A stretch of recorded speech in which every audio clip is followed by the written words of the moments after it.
Hi hello ಎಲ್ರಿಗೂ ನಮಸ್ಕಾರ. ನಾನು ನಿಮ್ಮ ಶೀತಲ್ ಶೆಟ್ಟಿ ಮಾತಾಡ್ತಾ ಇದ್ದೀನಿ.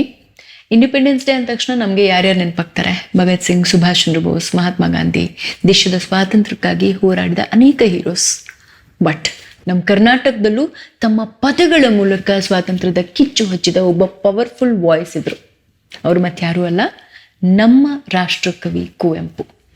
ಅವರ ಕವಿತೆಗಳು ಕೇವಲ ಓದೋದಕ್ಕಲ್ಲ, ಅವು ನಮ್ಮನ್ನು ಎಚ್ಚರಿಸ್ತವೆ, ಪ್ರಶ್ನಿಸ್ತವೆ, ದೇಶಕ್ಕಾಗಿ ನಿಂತವರ ತ್ಯಾಗವನ್ನು ನೆನಪಿಸ್ತವೆ.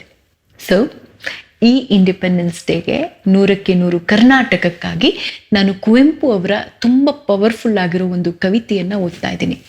ಕುವೆಂಪು ಕವಿತೆ ಓದ್ತಾ ಇದ್ದೀನಿ ಅಂದ ತಕ್ಷಣ ಅದೊಂದು ರೆಸ್ಪಾನ್ಸಿಬಿಲಿಟಿ ಕೂಡ. ಸೊ ಹಾಗೆ ಹೀಗೆ ಆದರೆ ಹೊಟ್ಟೆಗೆ ಹಾಕ್ಕೊಳ್ಳಿ, ತುಂಬ ಚೆನ್ನಾಗಿದ್ರೆ ಮನಸ್ಸಿಗೆ ಹಾಕ್ಕೊಳ್ಳಿ. ದೇಶದ ಸ್ವಾತಂತ್ರ್ಯಕ್ಕೋಸ್ಕರ ಹೋರಾಡಿದ ಎಲ್ಲರನ್ನ ನೆನಪಿಸಿಕೊಳ್ತಾ ಈ ಕವಿತೆ ಕೇಳೋಣ. ಕವಿತೆ ಹೆಸರು ಸುಮುಹೂರ್ತವೋ ಎಂದೆ.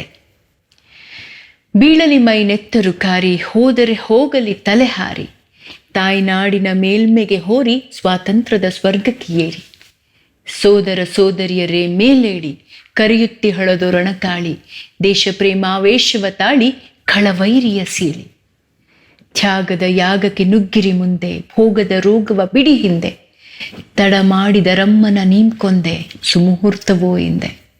ಇರಲಿ ಹೂವಿನ ಮಾಲೆ, ಇರಲಿ ರೇಷ್ಮೆಯ ವಸನ, ಇರಲಿ ಮುತ್ತಿನ ಹಾರ ಕೈಗತ್ತಿ ಬರಲಿ, ಇರಲಿ ಹೊಸ ಹೆಣ್ಣು ಮದುವೆಯ ಸೊಗಸು ಶೃಂಗಾರ, ಬರಲಿ ಕಾರಾಗಾರ ಮೃತ್ಯುವೈತರಲಿ, ರಕ್ತ ಹೃದಯದ ಬಿಸಿಯ ರಕ್ತ ತರ್ಪಣವಿತ್ತು, ತಣಿಸಿರೈ ಸತ್ತರ ಬಯಕೆ ತೆತ್ತು, ಇಲ್ಲದಿರೆ ನಿಮಗಾಗಿ ಸತ್ತೆಮಗೆ ಸೊಗವಿಲ್ಲ, ಬದುಕಿರುವ ನಿಮಗುಮ ಬದುಕೆ ಮೆತ್ತು, ಇಂತು ಸತ್ತವರ ಕರೆ ಓ ಕೂಗುತ್ತಿದೆ ಕೇಳು, ಭೂತಕಾಲದ ಗರ್ಭಗೋರಿಯಿಂದ, ಆಲಿಸಿಯೂ ಅದನ್ನು ನೀ ಸುಮ್ಮನಿರುವೆಯ ಹೇಳು, ದೇಶ ಮಾತೆಯು ಹಡೆದ ವೀರ ಕಂದ.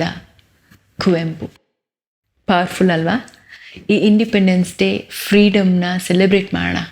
ಅದರ ಹಿಂದೆ ಇದ್ದ ಹೋರಾಟ, ತ್ಯಾಗ ಮತ್ತು ಇಂತಹ ಪವರ್ಫುಲ್ ಪದಗಳನ್ನು ನೆನಪಿಸಿಕೊಳ್ಳೋಣ. ಕರ್ನಾಟಕದ ಇಂಥ ಇನ್ನಷ್ಟು ಸ್ಟೋರೀಸ್, ಪೋಯಮ್ಸ್ ಮತ್ತು ಪರ್ಸನಾಲಿಟೀಸ್ಗಾಗಿ 100ಕ್ಕೆ 100 ಕರ್ನಾಟಕನ ಫಾಲೋ ಮಾಡಿ. Happy independence day.